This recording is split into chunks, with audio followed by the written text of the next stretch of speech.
Silakan duduk kembali Bapak Ibu Saudara. Shalom Aleihim. Bapak Yahweh memberkati saudara sekalian. Pada pagi ini saya akan menyampaikan satu tema yang saya beri judul pertanyaan seputar Sang Penyesat. Kalau saya bicara tentang penyesat, saudara pasti sudah tahu. Kitab suci kita, jikalau tertulis kata penyesat itu tidak lain adalah setan. Nah, Bapak Ibu yang terkasih, pada hari Rabu yang lalu, saya menyampaikan satu materi yang saya beri judul perlawanan terakhir. Nah, di sini menyisakan sebuah pertanyaan yang tentunya ini akan berkembang, Bapak Ibu, yaitu tentang kata iblis. Ya, waktu yang lalu, hari Rabu, saya katakan bahwa saya tidak menggunakan kata iblis, karena iblis itu diambil dari Quran. Bukan Qurannya yang kita singkirkan, maksudnya adalah karena konsep teologianya itu berbeda, saudara-saudara. Karena di kitab Asyod, kitab Ar-Rahman, dan kitab Al-Hijr di Al-Quran, itu di sana dikatakan jin, iblis itu dibuat dari api. Sedangkan konsep teologi iman kita itu tidak ada makhluk yang dibuat dari api. Jadi karena beda konsep, maka saya lebih sejahtera menggunakan teks aslinya, yaitu bahasa Ibrani yang ditulis bukan iblis, tetapi Satan. Nah, saya akan tunjukkan ini terlebih dahulu kepada saudara, supaya bisa lebih jelas. Yang pertama, yaitu saya ambil dari kitab Difre Hayamim Aleph, atau 1 Tawarikh pasal 21 ayat 1. Di sana dikatakan demikian. Ini yang LAI ya, saudara-saudara. Iblis bangkit melawan orang Israel dan ia membujuk Daud untuk menghitung orang Israel. Nah, di LAI itu masih menggunakan kata iblis. Tetapi kalau kita lihat di ILT, kata iblis itu sudah diganti. Saya bacakan dalam teks ILT, dan setan bangkit melawan Israel dan membujuk Daud untuk menghitung bangsa Israel. Nah, sekarang kita akan lihat dari teks bahasa aslinya itu tertulis apa. Ternyata kalau kita lihat di teks bahasa aslinya, di sana dikatakan waya amot Satan al Yisrael waya set et David limnot et Israel. Nah, di situ tertulis kata Satan, saudara-saudara. Maka saya katakan ada orang yang kesetanan, tidak ada orang keiblisan. Jadi saya lebih sejahtera menggunakan kata Satan. Nah, Satan yang ditulis di teks Ibrani ini diterjemahkan dengan kata adversary. Adversary itu artinya musuh atau penentang. Jadi setan itu selalu memusuhi dan menentang. Sekarang kita akan lihat di kitab Iyob 1 ayat yang ke-6.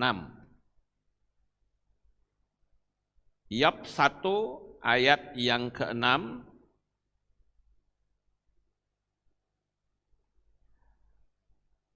Nah, di sana dikatakan pada suatu hari ketika anak-anak Elohim datang menghadap Yahweh, dan setan pun datang di antara mereka. Ini teks ILT tertulis kata setan. Tetapi kalau kita lihat di LAI itu masih menggunakan kata iblis, saudara. Dan kalau kita perhatikan dalam teks Ibraninya, ini ditulis dengan he, shin, tet, nun. Ya, ini teks hurufnya he, shin, tet, nun, dibaca hasatan. Kemudian di ayat yang ketujuh, di pasal yang sama, itu juga di LAI tertulis kata iblis. Tetapi di ILT sudah diganti, ya, menggunakan kata satan. Ini he, sin, tet, nun. Ini juga he, sin, tet, nun. Bacanya hasatan. Kemudian kita juga lihat di kitab Sakaria. Kita mundur ya. Sakaria. Kitab Sakaria pasal 3 ayat yang pertama.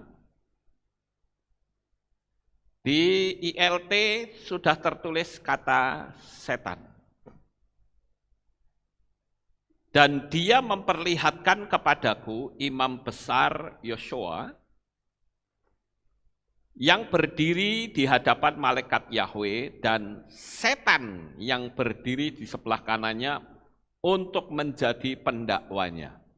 Jadi di situ tertulis kata setan, saudara-saudara.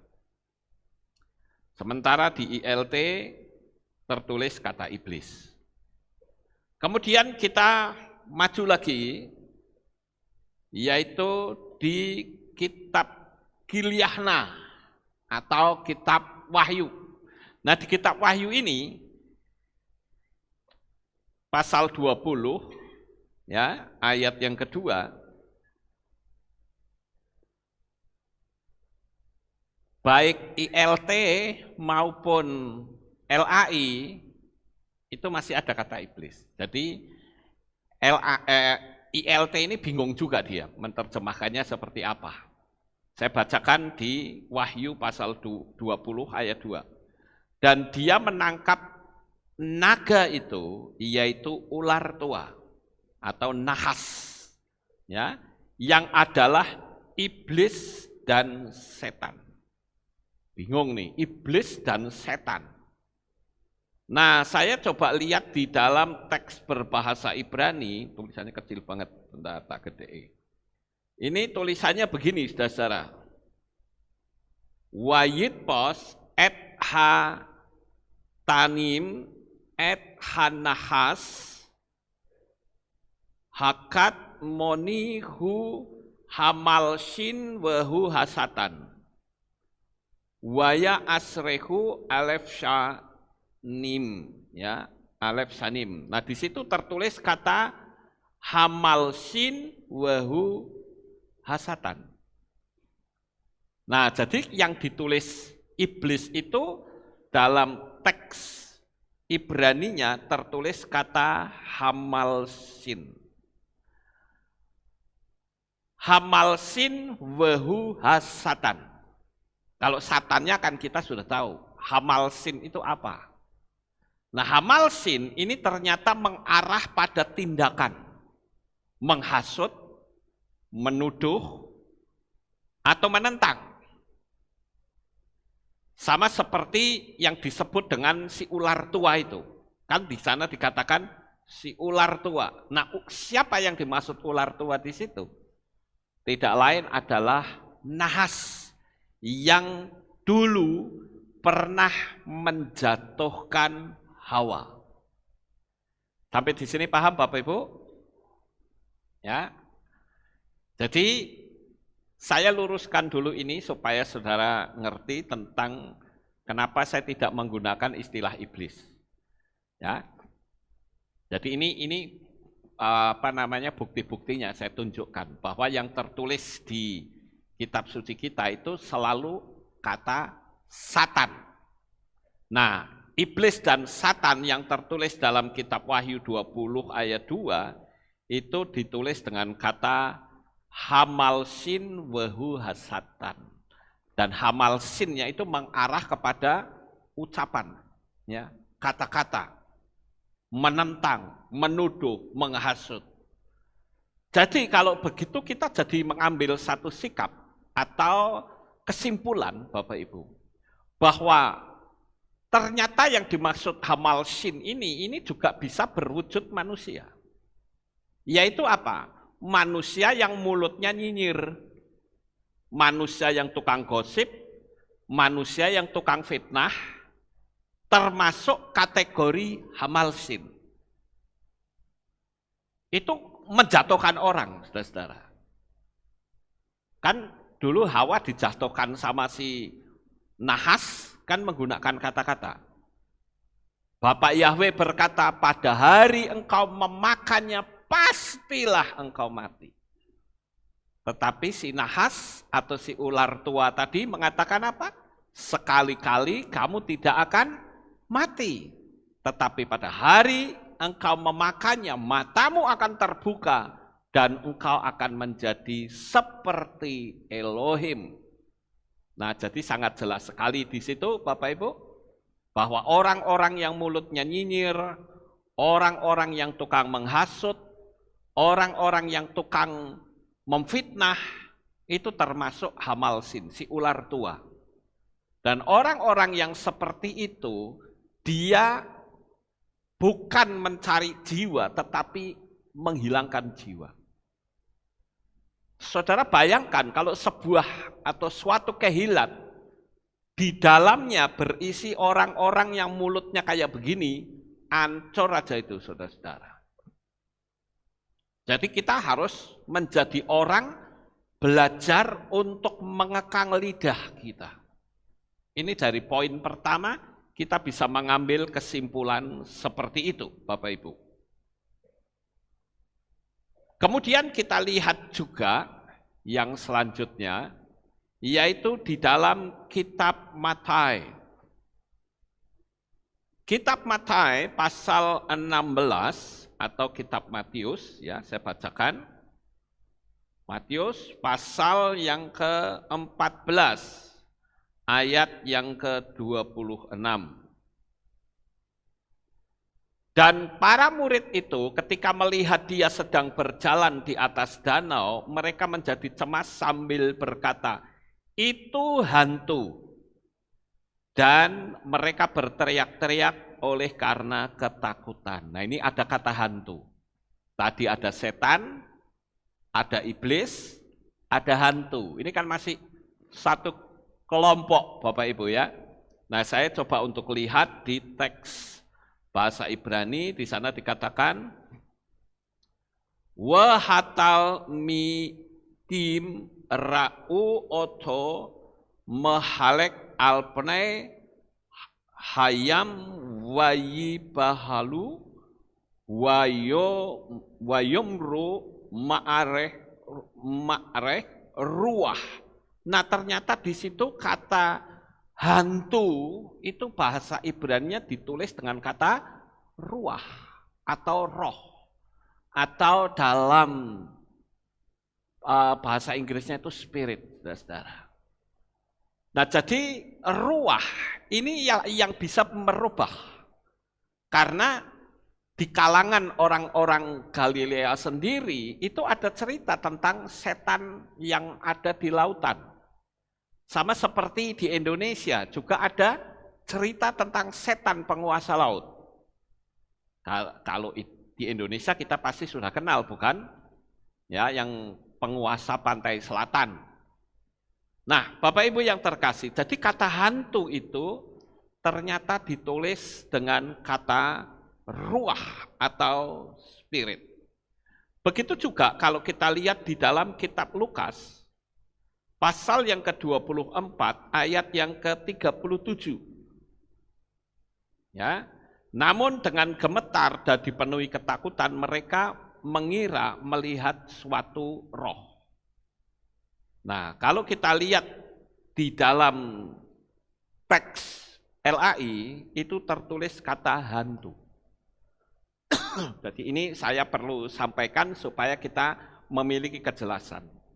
Ternyata sama, saudara-saudara, di dalam kitab Lukas 24 ayat 37 ini juga ditulis kata ruah. Di sana dikatakan wahemah syatu wenib atu wayahsbu ki ruahem roim. Di situ tertulis kata ruah. Jadi itu roh. Nah sekarang kita akan lebih lanjut melihat tentang apa pendapat dari para saintis atau ilmuwan. Ternyata saudara-saudara kalau kita lihat tidak semua orang itu percaya adanya setan. Saya tidak tahu apakah saudara percaya nggak adanya setan. Ya. Jadi keberadaan setan itu ternyata ada yang tidak dipercayai, saudara, yaitu ilmuwan. Nah, kalau saudara lihat di sini, ya, itu ilmuwan berkata, hantu hanyalah ilusi pikiran manusia.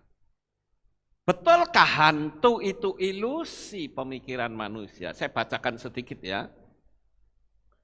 Para ilmuwan telah lama menduga bahwa hantu adalah ilusi yang diciptakan oleh pikiran. Para ilmuwan di Swiss mengklaim bahwa hantu hanyalah sebuah ilusi yang diciptakan pikiran manusia ketika kehilangan jejak lokasi tubuhnya. Penampakan hantu dan hantu telah menghiasi cerita rakyat dan legenda selama ribuan tahun. Tetapi sekarang para ilmuwan mengaku bisa membuktikan bahwa mereka hanya isapan jempol dari imajinasi manusia. Para ilmuwan telah lama menduga bahwa hantu adalah ilusi yang diciptakan oleh pikiran. Pasien yang menderita kondisi neurologis atau kejiwaan sering melaporkan kehadiran aneh. Dan orang-orang yang mengalami sakit fisik atau emosional yang ekstrim sering mengklaim telah melihat hantu dan merasa bahwa keluarga mereka yang telah meninggal hadir kembali dalam ruangan bersama mereka. Namun para ilmuwan Swiss telah membuktikan bahwa hantu mungkin hanya ilusi yang diciptakan oleh pikiran ketika sesaat kehilangan jejak lokasi tubuh mereka. Nah, jadi ternyata tidak semua orang itu bisa percaya tentang adanya setan, Bapak Ibu. Kalau saya ditanya orang, apakah Pak Lukas percaya setan? Saya bilang saya percaya bahwa setan itu ada. Bukan saya mempercayai setan loh ya, tapi percaya kalau setan itu ada. Kenapa? Karena yang ngomong itu Tuhan. Jadi kalau kita melihat ada orang yang mengatakan setan itu tidak ada, berarti sama saja dia tidak percaya dengan Yeshua. Tidak percaya akan adanya Tuhan. Karena yang ngomong adanya setan itu adalah Tuhan sendiri. Kira-kira saudara bisa menangkap enggak apa yang saya katakan ini? Saya berharap saudara jangan ngantuk ya.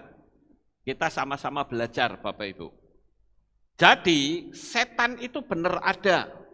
Karena Tuhan sendiri yang berbicara dan itu bukan ciptaan manusia.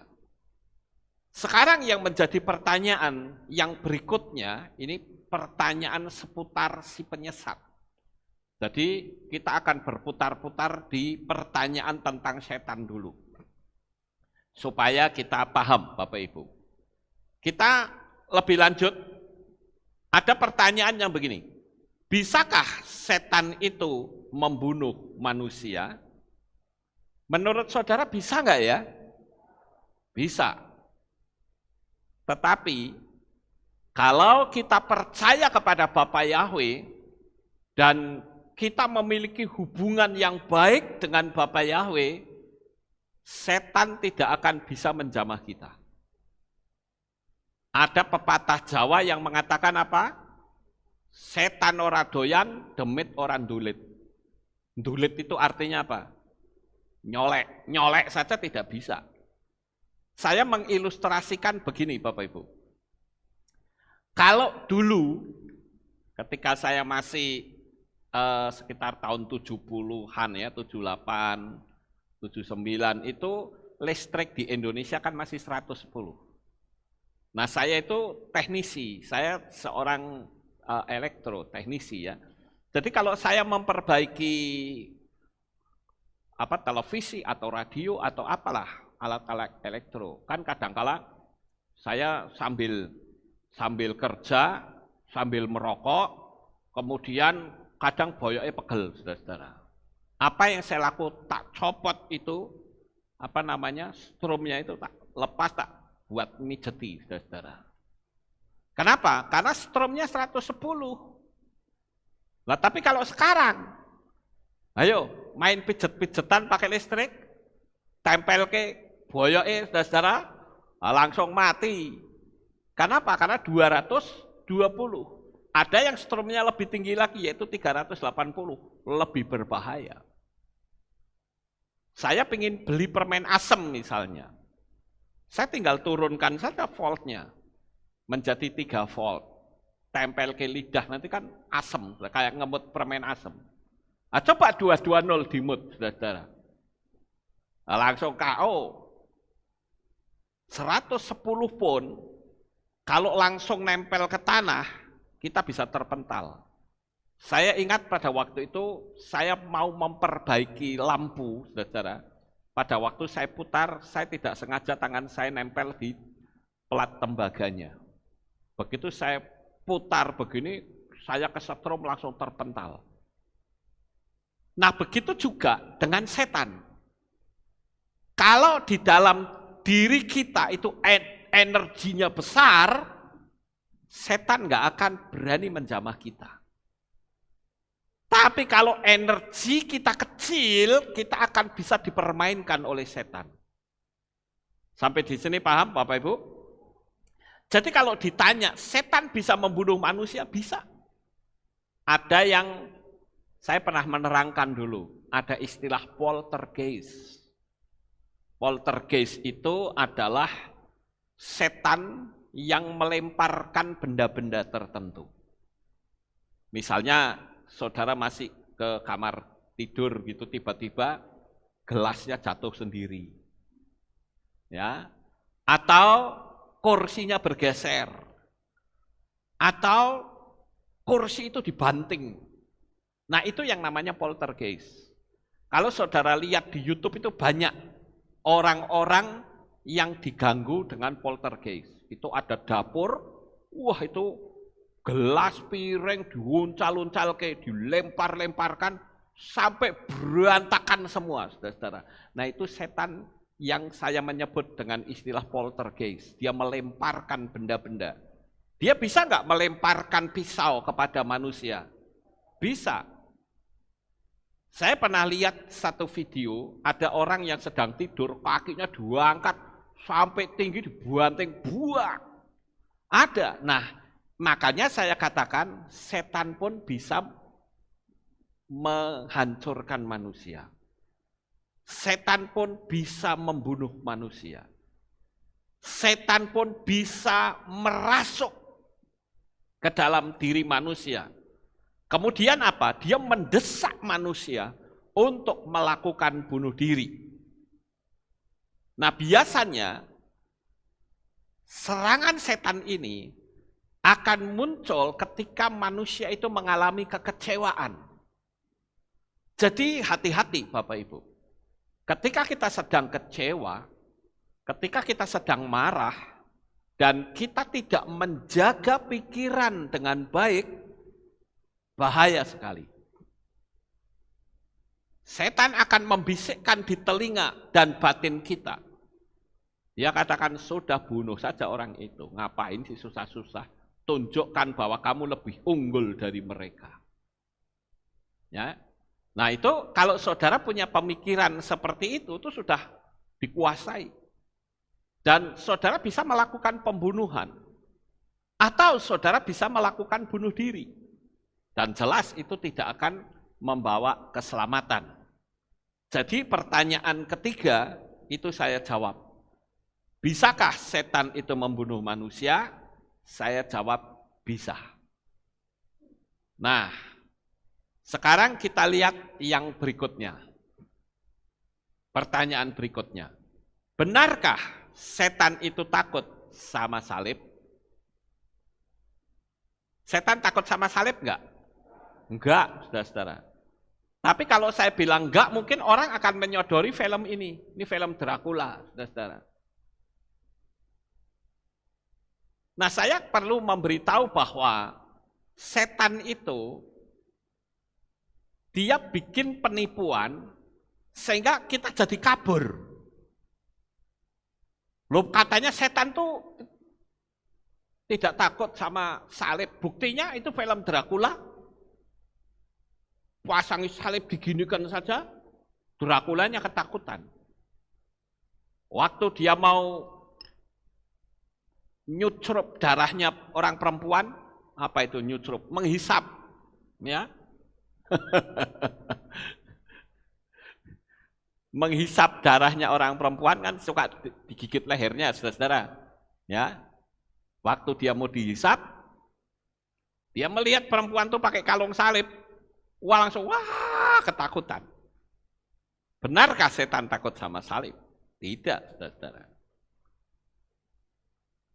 Tetapi kadangkala dengan ulahnya si setan ini, kita jadi kurang paham. Makanya dulu pada waktu kita belum masuk ke pola Ibrani, salib itu diagungkan, saudara-saudara. Sampai pada waktu dulu setiap bulan selalu ada perjamuan kudus, kan kita nyanyi, salibnya, salibnya, selama mulia, dosaku dihapuskan oleh darah siapa? Nah, salibnya selama mulia. Loh, yang mulia itu salib atau Yesua? Ayo, saya mau tanya saudara. Yang mulia itu salib atau Yesua?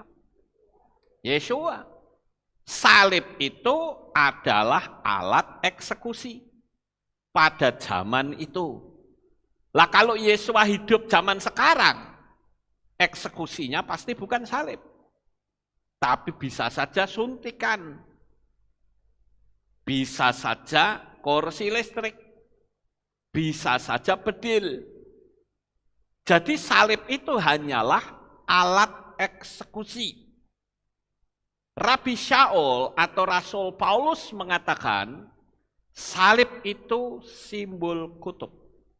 Karena Paulus mengatakan terkutuklah orang yang tergantung di atas kayu salib. Jadi salib itu bukan simbolnya orang-orang percaya. Bukan. Sehingga orang mengunggulkan.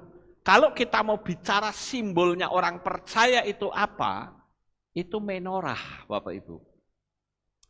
Itu ada dasar kitab sucinya di dalam kitab Gilyahna pasal 1 atau kitab Wahyu pasal 1 ayat 20. Di sana dikatakan rahasia ketujuh bintang yang telah engkau lihat pada tangan kananku dan ketujuh kaki pelita emas itu. Ketujuh bintang itu adalah malaikat-malaikat ketujuh gereja atau tujuh kehilat. Dan ketujuh kaki pelita yang telah engkau lihat adalah ketujuh kehilat itu. Kehilat itu diambil dari kata kahal yang artinya jemaat atau umat Tuhan. Jadi simbol dari umat Tuhan itu adalah kaki dian. Bukan salib, Bapak Ibu. Makanya kalau kita lihat ada seperti ini bohong. Kita sedang dibohongi, saudara. Sehingga orang mengagung-agungkan salib. Mungkin saudara akan bertanya sama saya, loh kalau di rumah saya ada salib bagaimana? Ya ganti saja, wong kita sudah ngerti kok. Ganti pakai menorah. Kalau nggak ada, cari di internet.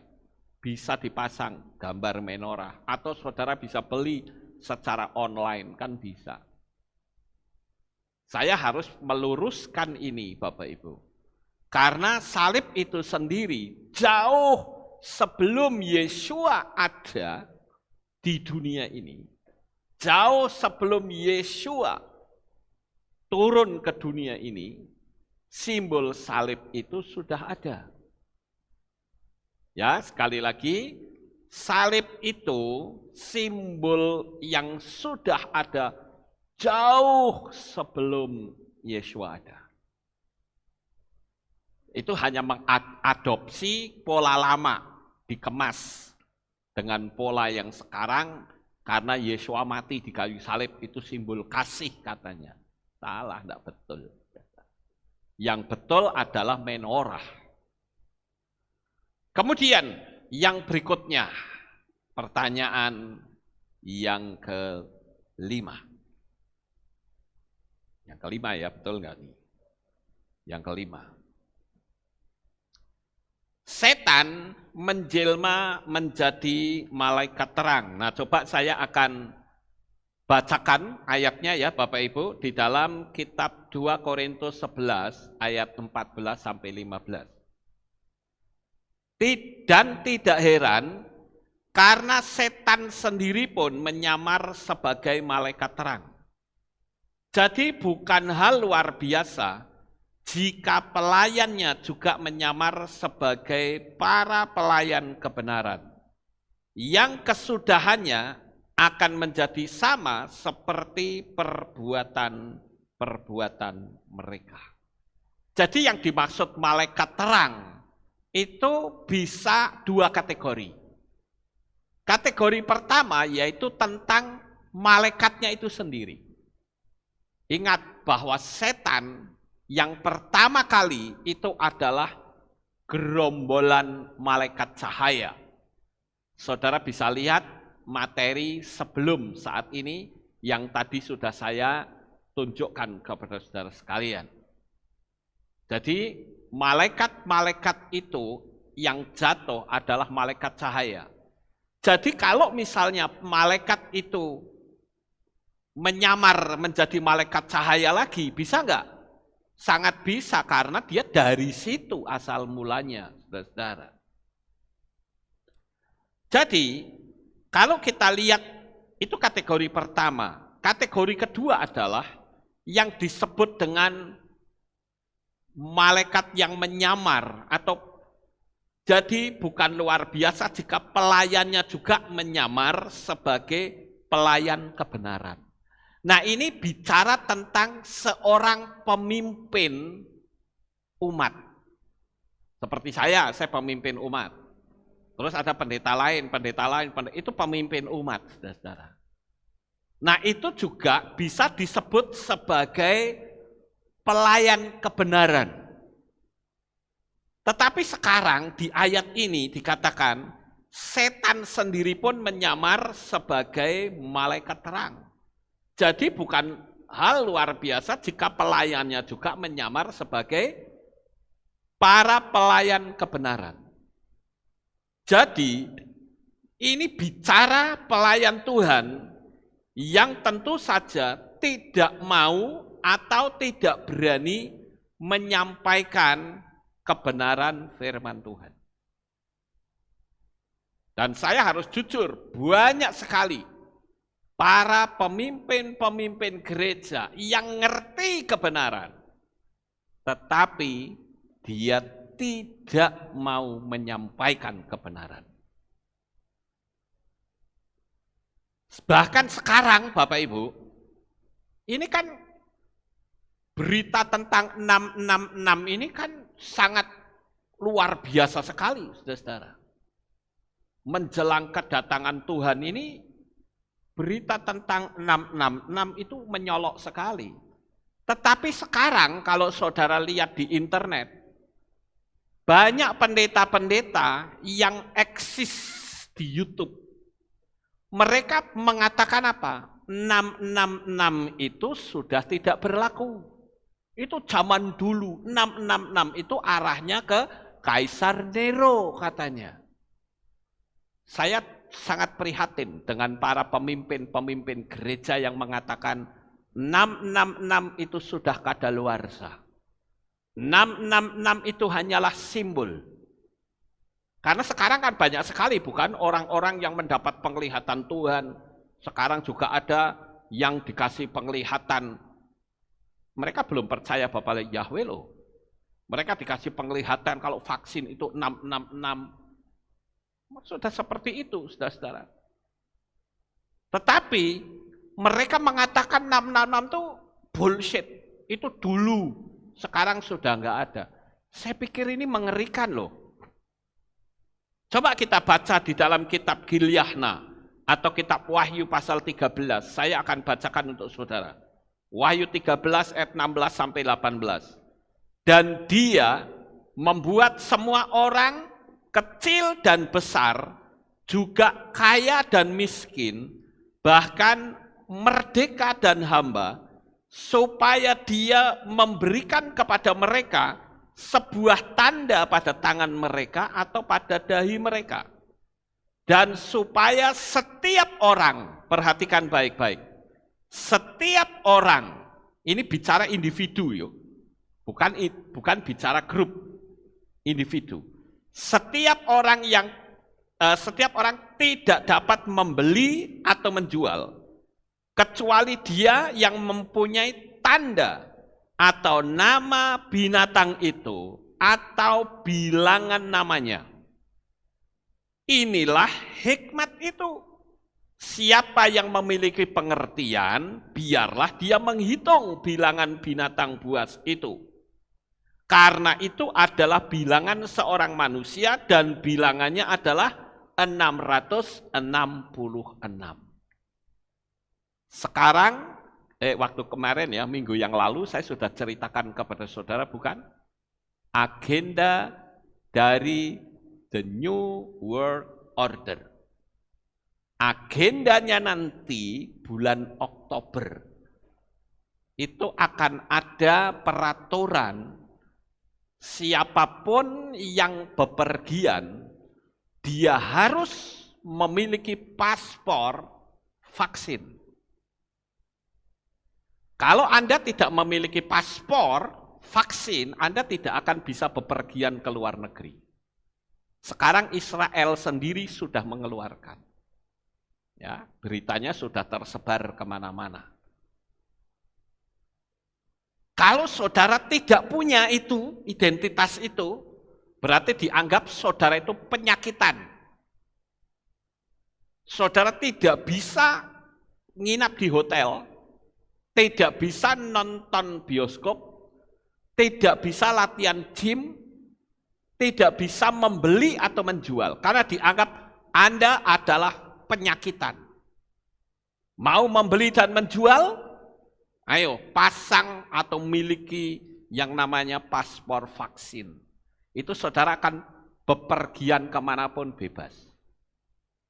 Dan itu nanti bentuknya bukan internasional lagi, tapi sudah lokal. Buktikan kata-kata saya, karena ini nubuatan dari kitab suci. Nanti saudara kalau mau ngurus KTP akan ditanya, Anda sudah divaksin belum? Belum ya, sorry nggak bisa. Nanti akan seperti itu, saudara-saudara. Kenapa? Ini sudah ditulis dalam kitab suci. Agendanya yang kemarin saya tunjukkan dari The New World Order itu September, Oktober. Tapi sekarang sudah dipercepat. Dan saya pun mempercayai kalau waktunya dipercepat, kedatangan Yesua juga pasti dipercepat.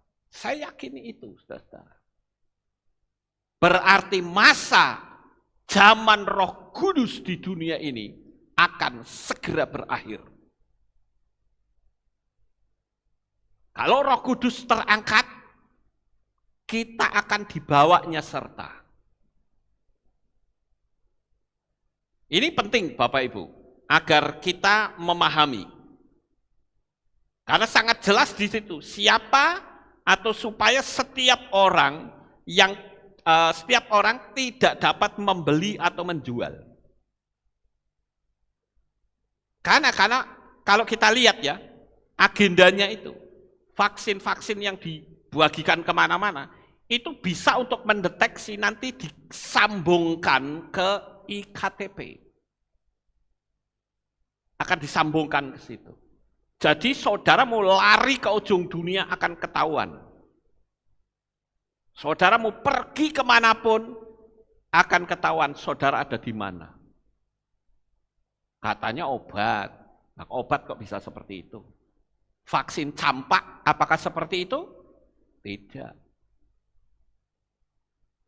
Vaksin cacar apakah ada seperti itu? Tidak. Lah kok vaksin corona kok ada seperti itu? Pikir, saudara. Itu 666. Tapi banyak pendeta mengatakan, enggak apa-apa, kuarepmu. Kalau saya sih, enggak, saudara. Walaupun saya tahu ucapan saya dikecam. Memang gua pikirin, saya akan pegang kebenaran firman Tuhan. Ya. Sekarang yang keenam, kita lanjut. Apakah benar manusia itu bisa disiksa oleh setan? Siapa yang menyiksa? Ya, yang menyiksa setan. Saya perlu kasih tahu ya Bapak Ibu, bahwa ini di dunia ini ada komik ini. Di luaran sana itu ada komik. Dulu waktu saya masih kecil, saya pernah dikasih komik oleh seseorang dari kepercayaan lain. Ini cerita tentang orang yang disiksa di neraka. Siapa yang menyiksa? Setan. Orang yang tukang bohong, lidahnya digeraji. Lidahnya dipotong, nanti keluar lagi lidahnya. Orang yang melakukan perzinahan, itu kelaminnya ditusuk pakai tombak. Orangnya nggak mati.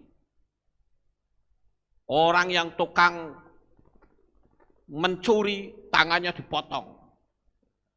Ada yang disetrika. Wah, kalau dilihat secara logika, menakutkan, saudara-saudara. Tapi kalau kita mau jeli, memang itu bikin orang ketakutan sehingga masuk dalam kebenaran. Artinya orang jadi hidup baik. Tetapi sayang sekali, penglihatan yang seperti itu salah. Enggak sesuai dengan firman Tuhan. Karena saya belum pernah menemukan ada satu ayat yang mengatakan setan menyiksa manusia di neraka. Tidak pernah ada. Ini kasus ini seperti kasus film Rambo, saudara. Satu orang badannya gede, wah itu musuhnya kalah semua. Karena apa? Karena Rambo itu hebat. Dia orang Amerika, orang Vietnam habis sama dia. Padahal aslinya, waktu perang Amerika-Vietnam menang mana? Menang Vietnam, saudara-saudara. Jadi ini kasus seperti kasusnya Rambo. Pembohongan publik, saudara-saudara. Kalau setan bisa menyiksa manusia, saya akan bertanya, siapa yang memberi otoritas setan untuk menyiksa? Yang kedua, kapan setan mendapatkan otoritas menyiksa manusia? Tidak akan pernah ketemu, saudara. Bahkan dalam dunia kalangan Kristen pun juga ada. Nggak usah ditutup-tutupi. Ini pernah bikin KKR nih, yang namanya Philip Mantova. A Trip to Hell. Perjalanan ke neraka. Dan ini sempat ke Magelang loh, nih lihat nih. Gedung Tribakti, Jalan Jenderal Sudirman 68A Magelang. Jumat 19 April 2013. Dan orang percaya. Kenapa? Karena itu penglihatan. Tapi saya katakan, penglihatan itu harus diuji. Kalau setan itu bisa menyiksa manusia, maka saya perlu mempertanyakan, siapa yang kasih otoritas? Yang ngasih wewenang setan untuk menyiksa manusia itu siapa? Dan kapan dia mendapatkan otoritas itu? Kenapa? Karena kitab suci mengatakan dalam kitab Wahyu bahwa setan itu nanti akan dilemparkan ke dalam api. Dia akan tersiksa di sana. Terus ada lagi seorang pendeta yang mengatakan begini. Memang itu mirip dengan saya. Artinya gini, setan itu tidak bisa menyiksa manusia. Tapi yang menyiksa siapa? Dia jawab, yang menyiksa itu Yesus katanya, atau Yesua. Kenapa? Dasarnya dari mana? Dia ambil kitab Markus 5 ayat 7. Coba kita lihat, saudara-saudara. Markus 5 ayat 7, katakan apa? Dan sambil berteriak dengan suara nyaring, ia berkata, ada apakah antara aku dan engkau, hai Yesua, Putra Elohim yang maha tinggi? Aku meminta engkau demi Elohim, janganlah engkau menyiksa aku. Nah, pendeta itu mengambil ayat ini. Jadi dia berkata bahwa nanti di neraka itu yang menyiksa setan, itu Yesua. Dan saya kembali mengatakan salah. Sekalipun ayatnya mengatakan setan meminta supaya Yesua tidak menyiksa, tapi saya mengatakan bahwa ayat ini bukan Yesua menyiksa setan di neraka. Bukan sama sekali. Tapi setan ini minta agar Yesua tidak menyiksa, karena yang mampu menyiksa setan itu hanya Yesua. Dan dia gambar dirinya sendiri yang saat itu, kalau saudara lihat alur ceritanya, setan itu sedang menyiksa orang di Gadara. Jadi setan berpikir, wah Yesua ini bales ke ini, jangan-jangan aku disiksa. Ini kan kasusnya kan orang di Gadara, saudara, yang memukuli diri dengan batu itu. Ingat nggak? Saudara masih bisa ikut saya? Ini kan setan itu menyiksa orang di Gadara, mukulin dirinya dengan batu. Nah, begitu ketemu Yesua, dia tahu siapa ini. Dia bilang, Yesua jangan siksa aku. Kenapa? Karena dia baru nyiksa orang. Itu alasan saya yang pertama, saudara-saudara. Jadi saya tetap mengatakan tidak benar kalau Yesua menyiksa setan di neraka. Bukan di neraka, di saat itu peristiwanya. Itu alasan pertama saya. Alasan kedua saya adalah, setan itu kan jumlahnya banyak, saudara-saudara. Lah Yesua kok mau nyiksa setan di neraka yang jumlahnya banyak, padahal di surga, di Samayim, itu sedang ada pesta.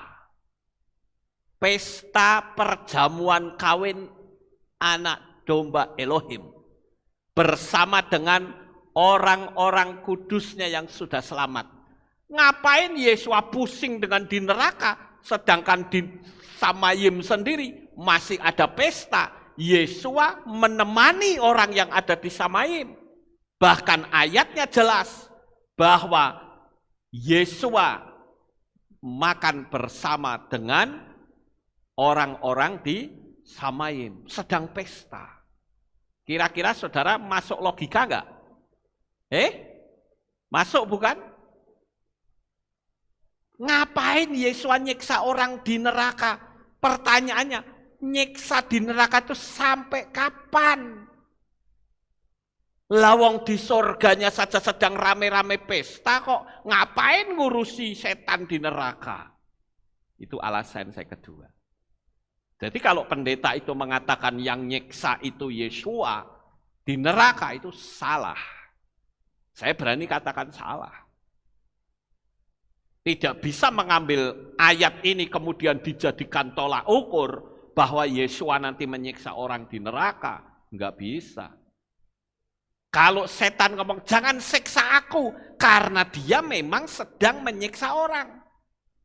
Kan kasusnya begitu, saudara-saudara. Mukuli diri dengan batu. Jadi setannya itu berpikir, aduh, lah ini rajane sorga, tekor ini. Rajanya sorga datang sini, waduh aku sudah dibales ini. Lalu dia bilang, Tuhan jangan siksa aku. Tapi kalau kamu mau ngusir aku, suruh aku masuk ke babi-babi itu. Sampai akhirnya apa? Ada banyak babi yang mati, bukan? Karena ada setan tadi, saudara-saudara. Jadi ini sangat jelas sekali. Sama seperti ayat ini ya, tentang setan minta diusir masuk ke babi-babi, yang artinya setan itu selalu ingin membawa korban. Saya ambil contoh. Di dalam kitab Matai atau Matius pasal 8 ayat 31, dan roh-roh jahat itu meminta kepadanya, jika engkau mengusir kami, izinkan kami pergi ke dalam kawanan babi itu. Jadi setan itu tidak akan melepaskan mangsanya begitu saja. Dia akan melepaskan, harus ada korban. Sampai di sini paham Bapak Ibu? Jadi sangat jelas sekali. Kalau pendeta ini membuat argumentasi bahwa yang menyiksa setan di neraka itu adalah Yesua, saya tetap menjawab salah. Yesua bukan menyiksa setan di neraka. Orang dia masih pesta kok di surga. Ngapain dia ke neraka? Dan setan itu jumlahnya sangat banyak. Yesua tidak akan berurusan dengan mereka, apalagi menyiksa. Kalau menyiksa mau sampai kapan? Makanya saya buat sebuah pertanyaan. Sejak kapan setan memiliki otoritas untuk menyiksa manusia? Siapa yang memberi otoritas? Mana ayatnya? Jadi kebenaran ini mesti saudara ngerti. Jadi nggak bisa dibohongi. Nanti ada yang ngomong begini, itu orang hamil mati, itu jadi kuntilanak atau sundel bolong misalnya. Salah, saudara. Manusia mati tidak bisa jadi setan, nggak bisa. Karena setan itu malaikat yang jatuh, manusia itu adalah makhluk hembusan nafas Elohim sendiri. Paham Bapak Ibu? Jadi kita nggak bisa ditipu. Nanti jangan-jangan misalkan punya istri, istrinya sedang hamil, mati, kemudian nanti malam-malam datang, oh ini istriku, dipeluk-peluk gitu. Saudara memeluk setan. Kenapa? Karena orang yang sudah mati di dalam kitab Kohelet atau kitab pengkhotbah dikatakan, debu kembali menjadi tanah seperti semula, dan roh kembali kepada Bapa yang mengaruniakannya. Memang ketika orang yang kita kasihi meninggal, itu bisa saja Tuhan memberi otoritas kepada kita untuk bisa menyaksikan orang tua kita itu selamat sampai di Samayim. Itu otoritas dari Tuhan, biasanya melalui mimpi atau penglihatan.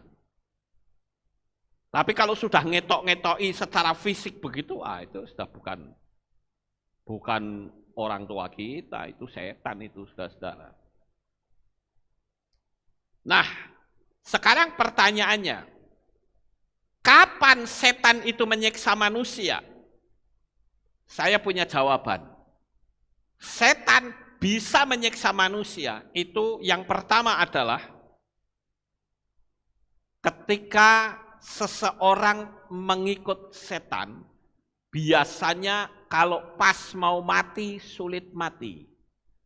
Orang yang punya susuk saja, ya, itu sulit mati kadangkala. Saya mengalami banyak kasus. Ketika dalam pelayanan ada orang yang seharusnya mati, nggak mati-mati. Karena dia bisa saja pasang susuk, bisa saja karena dia punya ikatan perjanjian. Saya pernah cerita beberapa waktu yang lalu.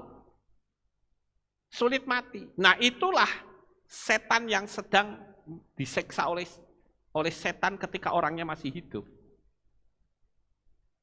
Yang kedua, setan menyiksa manusia ketika manusia itu dulunya nabur keburukan. Sekarang dia tua. Makanya kalau orang yang harusnya mati, nggak mati-mati, itu ada dua kategori.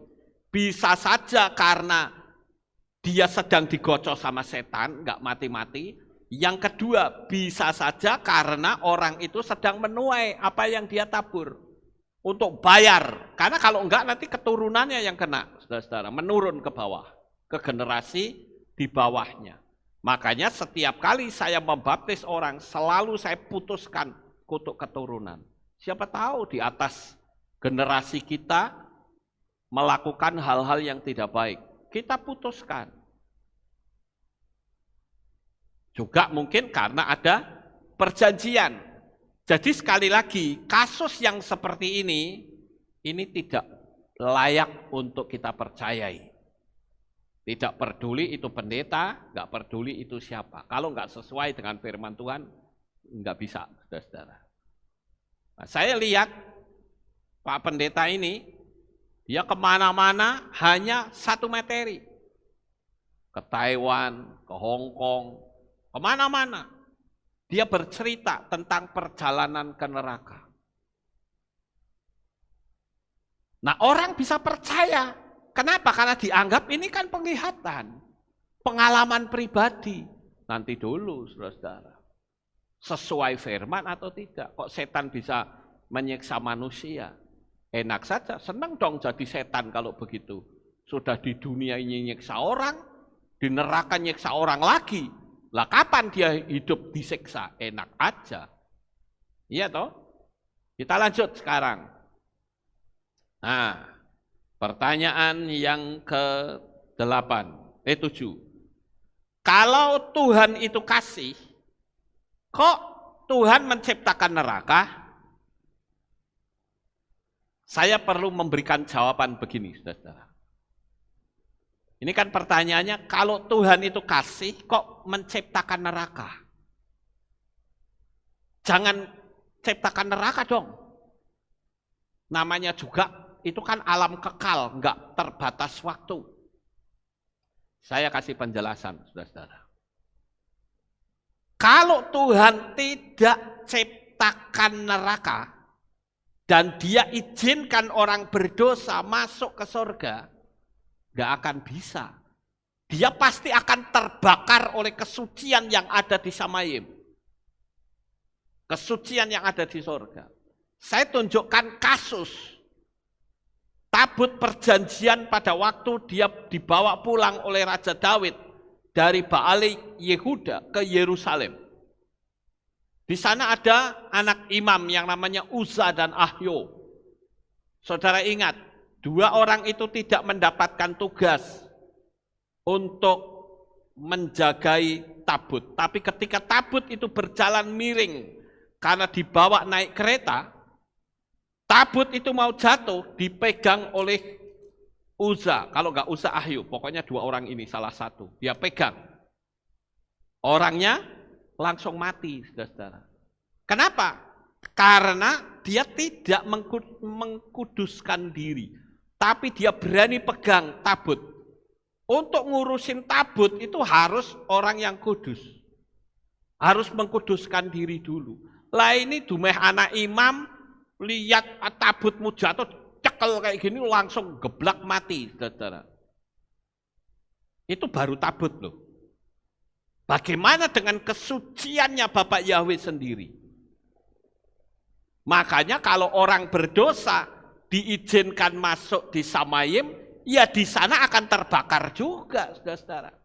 Daripada ngerecokin ya sudah bikin saja tempat tersendiri. Kan begitu kira-kira. Jadi kenapa kok Tuhan yang kasih itu memberikan atau menciptakan neraka? Bahkan yang lebih parah lagi, sekarang ada pendeta yang berkata, ini terang-terangan loh di YouTube loh, kalau neraka itu tidak ada. Terang-terangan loh. Dia katakan neraka itu tidak ada. Karena kalau sampai neraka ada, berarti Tuhan itu pendendam dan kejam. Tuhan tidak adil karena dosa yang dibuat di dunia yang enggak cuma sampai 100 tahun, kok hukumannya kekal. Sedangkan manusia saja kalau menghukum ada batas waktu. Ini analisa dari pendeta ini. Bahaya loh sekarang, saudara. Makanya kalau saudara mengakses internet, saudara main telan semua itu, saudara bisa sesat. Ya.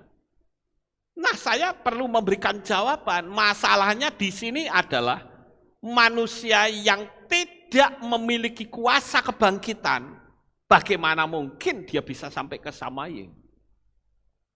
Makanya Tuhan Yesua berkata, akulah kebangkitan dan hidup. Dia sudah menganugerahkan keselamatannya secara besar-besaran. Gratis tanpa bayar. Cukup tinggal percaya saja, engkau mendapatkan jaminan keselamatan. Tetapi ditolak, saudara. Yesus kan sudah mengatakan bahwa nanti akan ada kekekalan. Jadi terima ini loh, supaya kamu hidup kekal. Apa susah sih? Jadi kalau Anda itu masuk ke dalam neraka yang kekal selamanya, ya jangan salahkan Tuhan. Wong Tuhan sudah ngomong, sudah memberitahu kok. Bahwa di balik kematian itu ada alam kekal.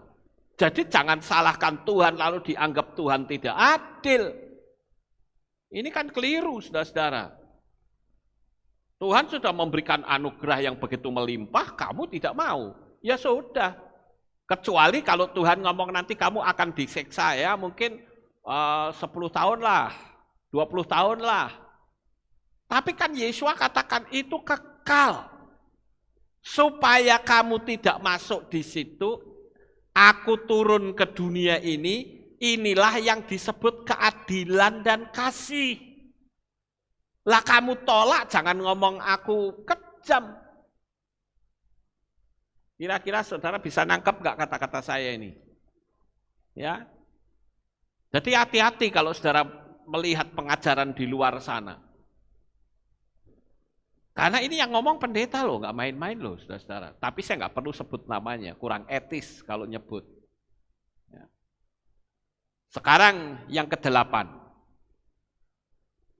Nah, ini juga saya perlu kasih tahu juga, saudara-saudara. Sekarang ada juga pendeta yang tidak percaya adanya rapture, tidak percaya adanya pengangkatan. Maka saya kasih ucapan nih, benarkah rapture itu tidak ada? Kalau ada, kapan? Mid-tribulation atau pre-tribulation? Nah, saya perlu katakan ini kan ya, the rapture fact or fiction, fakta atau fiksi. Saudara pilih mana? Kalau saya pilih bahwa rapture itu fakta, karena kitab suci kita sudah menuliskannya. Coba kita buka, saudara-saudara. Kitab Matai atau Matius pasal 24 ayat 30 sampai 33 dan 36 sampai 44. Sekali lagi, kitab Matius 24 ayat 30 sampai 33 dan 36 sampai 44. Begini bunyinya. Dan pada waktu itu tanda Anak Manusia akan tampak di langit. Dan kemudian semua suku-suku di bumi akan meratap dan mereka akan melihat Anak Manusia ketika datang di atas awan-awan di langit dengan kuasa dan kemuliaan yang besar. Perhatikan kata di atas awan di langit. Dan dia akan mengutus para malaikatnya dengan bunyi sangkakala yang membahana. Dan mereka akan mengumpulkan orang-orang pilihannya dari keempat penjuru angin. Dari ujung langit sampai ke ujungnya. Dan pelajarilah perumpamaan tentang pohon ara. Nah ini perhatikan ya, ini akan saya kritisi sekarang. Bila mana rantingnya sudah menjadi lembut dan daun-daunnya bertunas, kamu mengetahui bahwa musim panas sudah dekat. Musim panas itu adalah musim menuai. Itu bisa digambarkan sebagai rapture atau pengangkatan. Demikian pula lah kamu.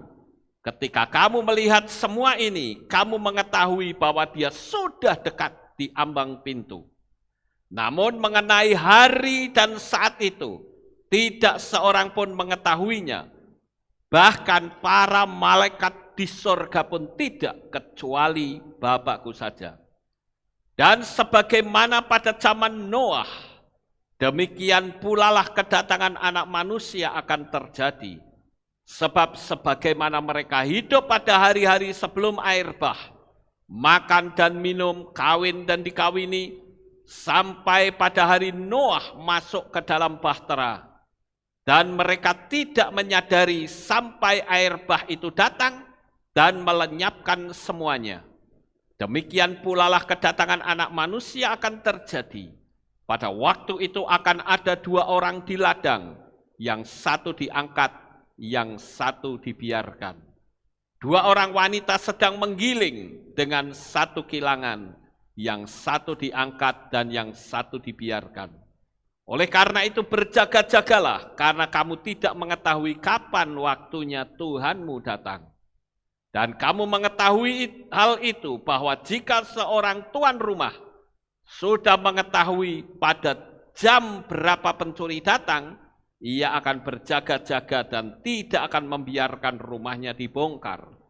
Sebab itu kamu juga bersiap sedialah, karena anak manusia datang pada waktu yang tidak kamu duga. Nah, Bapak Ibu yang terkasih, di sini kita melihat tentang perumpamaan pohon ara yang bertunas. Itu bicara apa sebetulnya? Itu berbicara tentang negara Israel. Negara Israel merdeka tahun berapa? 48. Nah, di situ dikatakan apa? Bahwa akan ada generasi yang melihat. Jadi generasi di tahun itu akan melihat kedatangan Yesua. Kalau dihitung-hitung, misalnya pada zaman itu ada anak yang umur katakanlah 4 tahun atau 5 tahun. Dihitung sampai sekarang, itu umurnya mungkin sekitar 80-an kira-kira. Itu berarti dia ada di generasi kita, saudara-saudara. Dan ketika Yesua datang untuk yang kedua kalinya, di sana jelas dikatakan akan ada orang yang di batu kilangan, yang satu diangkat, yang satu ditinggalkan. Sama seperti bisa saja hal ini terjadi. Sekarang menjadi semakin nyata. Orang berkata 666 itu no problem. Kok bisa ya teriak-teriak no problem? Ngapain dulu teriak-teriak 666 itu antikris katanya? Kenapa sekarang bisa balik, saudara-saudara? Jadi mencela-mencele. 666 enggak masalah, itu kan Kaisar Nero katanya. Ini parah banget loh. Karena di sini dikatakan kita harus tahu bilangannya itu 666. Dan kalau kita lihat di sini juga diceritakan tentang zaman Noah. Saudara tahu Noah pada waktu dia memberitakan keselamatan, enggak tanggung-tanggung loh. 120 tahun dia memberitakannya. Dan ternyata orang tidak mau, ya sudah tinggal. Kalau kita lihat, sekarang juga seperti itu, bukan? Orang beritakan kebenaran, nggak mau diterima, ya sudah. Nanti giliran rapture, ketinggalan, ya itu risiko Anda yang pilih kok. Jadi kalau saya ditanya, rapture itu ada atau tidak? Saya jawab ada. Kenapa ada? Karena saya mempercayai bahwa zaman Roh Kudus akan berakhir. Ketika Roh Kudus kembali, kita dibawanya serta. Itu rapture, saudara. Lah bukankah dari dulu ya sudah ada orang yang mengatakan kedatangan Tuhan. Buktinya sampai sekarang kok nggak datang-datang. Sudah berapa ratus tahun. Saya katakan kita harus ngerti waktu, saudara-saudara. 1 hari bagi Tuhan itu sama dengan 1000 tahun bagi manusia. Jadi kalau Tuhan berkata waktunya sudah dekat, berarti kalau dihitung dengan waktu manusia bisa saja panjang. Tetapi ingat, waktu terus berjalan mendekati titik poin yang Tuhan sudah tentukan. Jadi yang terpenting sekarang adalah kita harus lebih sungguh-sungguh dengan Dia, karena waktunya akan segera tiba. Dan saya katakan, Israel untuk mendirikan bait suci, dia nggak perlu pusing seperti orang dulu, saudara-saudara. Tapi dia sanggup untuk bikin bait suci hanya dalam waktu 3 hari saja. Persis seperti yang Yesua katakan, rombak bait suci ini dan dalam 3 hari aku akan membangunnya kembali. Nah, Bapak Ibu Saudara yang terkasih, kita juga kalau melihat di dalam kitab 2 Tesalonika 2 ayat 7 sampai 9, dikatakan sebab rahasia kedurhakaan sudah mulai bekerja. Hanya sekarang ada yang sedang menahannya. Hingga dia dapat muncul dari tengah-tengahnya. Ini yang disebutnya menahan ini apa? Itulah Roh Kudus. Roh Kudus yang menahan laju gerak anti Hamasia. Tetapi perhatikan saudara-saudara. Dan kemudian dia yang durhaka itu akan disingkapkan, yaitu ia yang akan Tuhan binasakan dengan roh dari mulutnya dan akan melenyapkannya melalui penampakan kedatangannya. Yang mengenai datangnya itu adalah berdasarkan daya kerja setan dengan segala kuasa dan tanda-tanda keajaiban palsu. Nah, mereka bikin sebelum kedatangan Tuhan, mereka bikin mujizat-mujizat. Oh, dia ada di sini, orang geruduk ke sana. Oh, ada di sana, geruduk ke sana. Dia nggak tahu kalau sebetulnya itu adalah cara kerja setan untuk menarik supaya kita keyuyut. Apa itu keyuyut? Keselimur. Keselimur ya, betul. Apa keselimur? Apa? Dialihkan daya berpikirnya, begitu saudara-saudara. Kemudian di kitab 1 Tesalonika 4 ayat 16 sampai 18.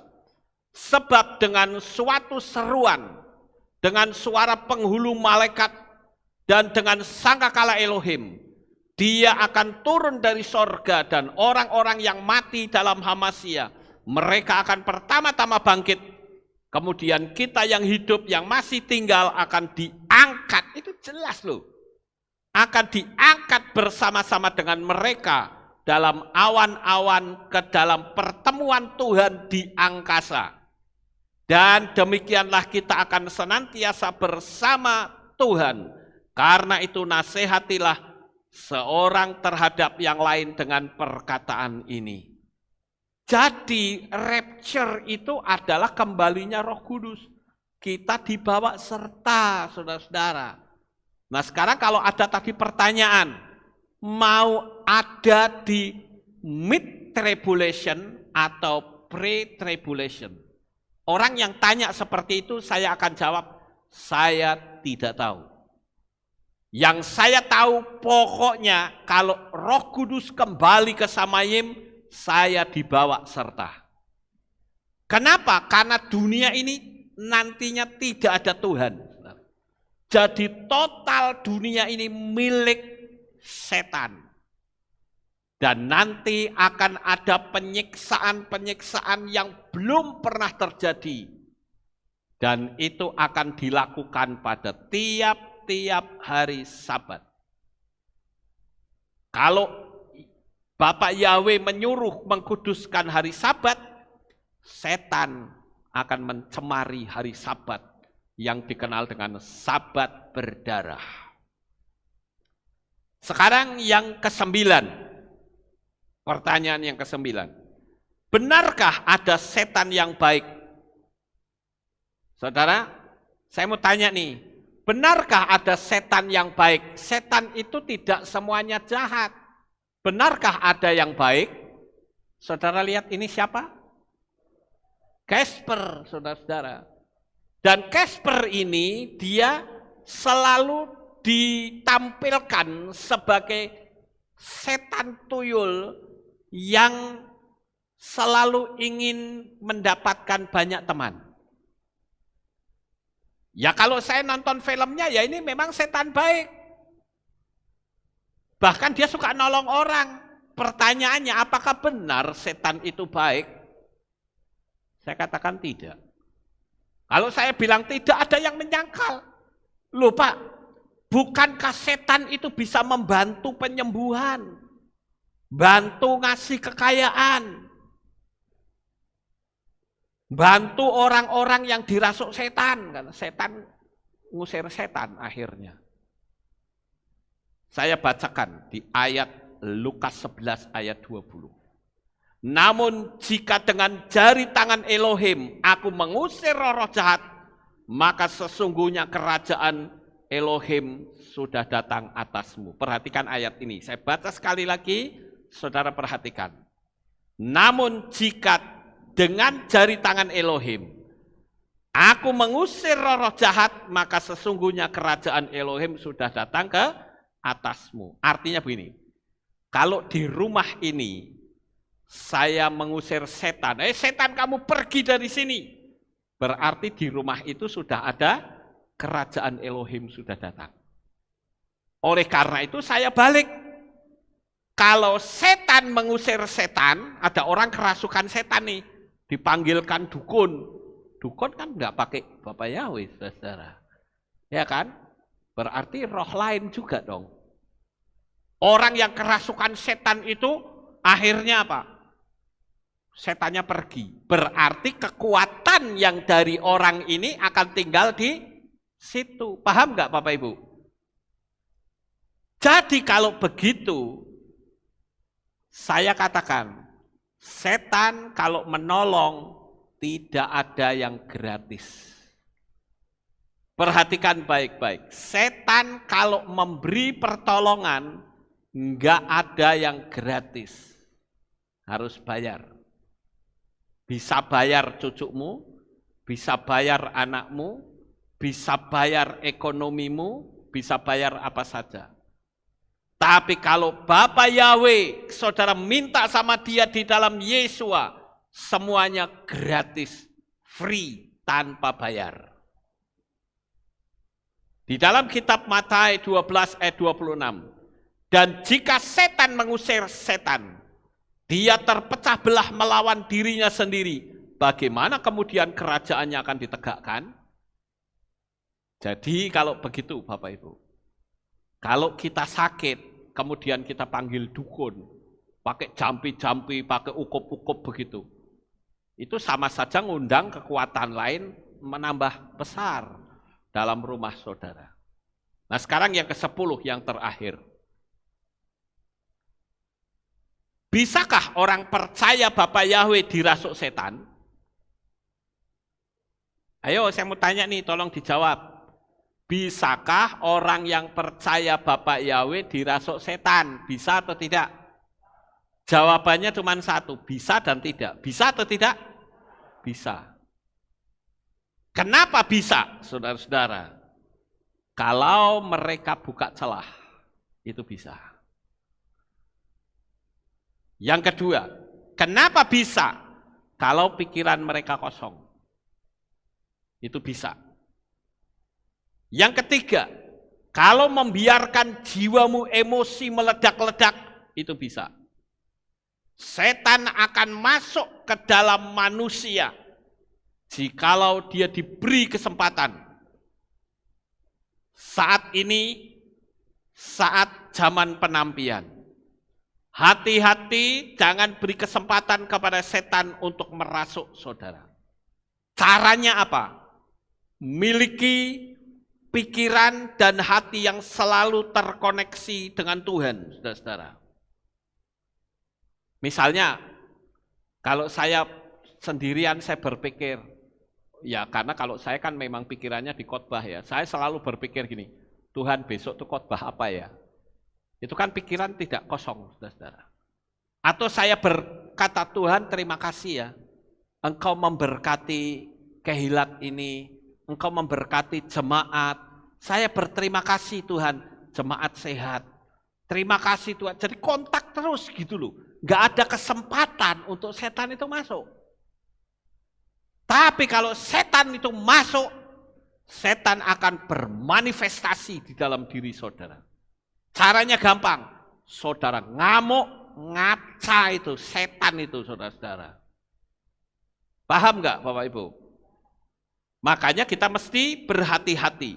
Jangan sampai kita tertipu oleh kuasa kegelapan. Ingat, inilah masanya. Kedatangan Tuhan sudah ada di depan mata kita. Kita harus berhati-hati.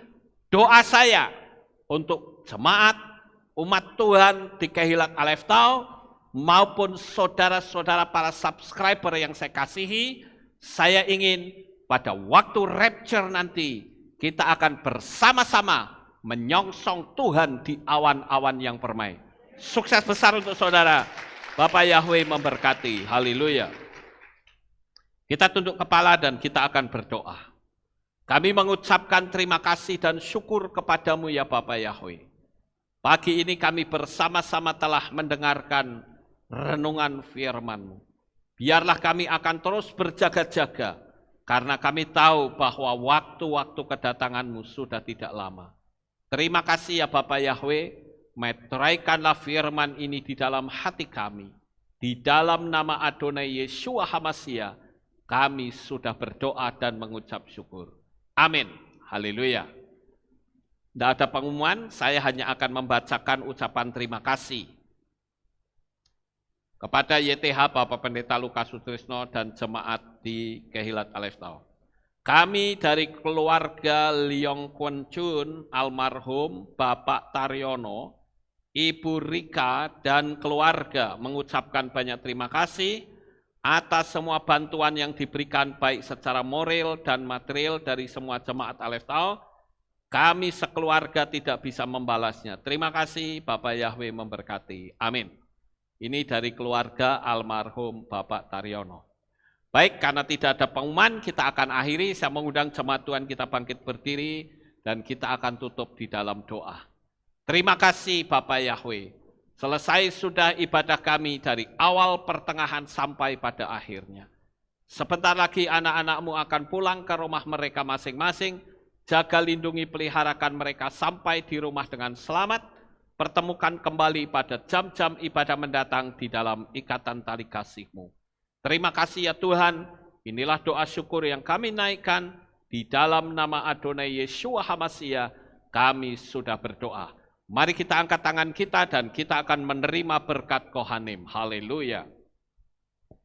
Yevarechecha Yahweh wa yismereka.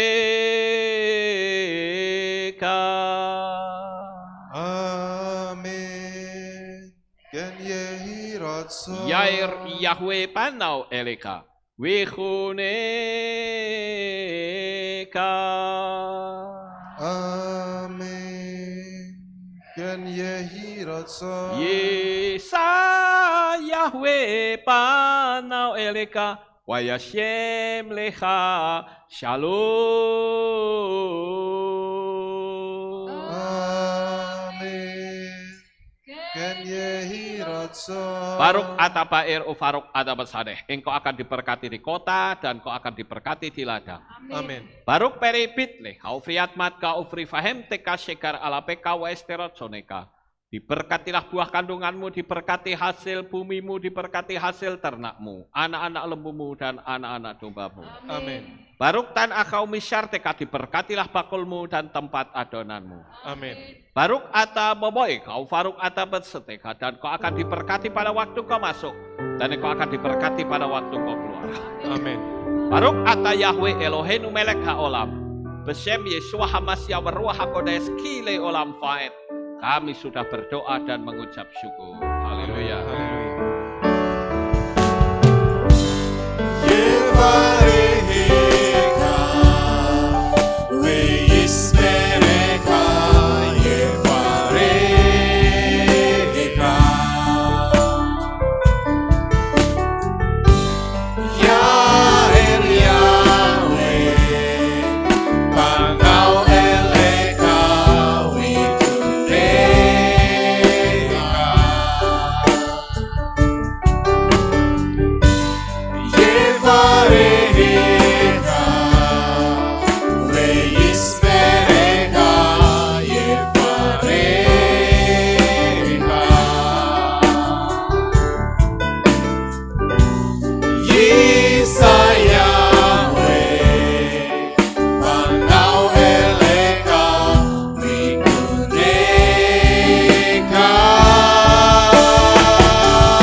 Bapak Yahweh memberkati Bapak Ibu Saudara semuanya. Shalom.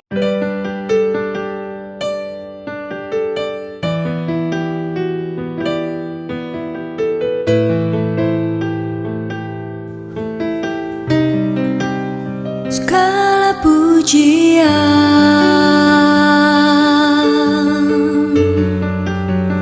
hanya untuk-Mu Tuhan, segala kehormatan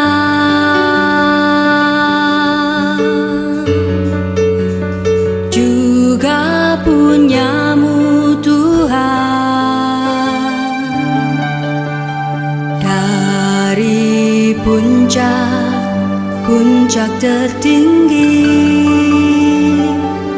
sampai lembah terlandai, semua karya kasih cinta-Mu, sujud menyembah Sang Maha Pencipta.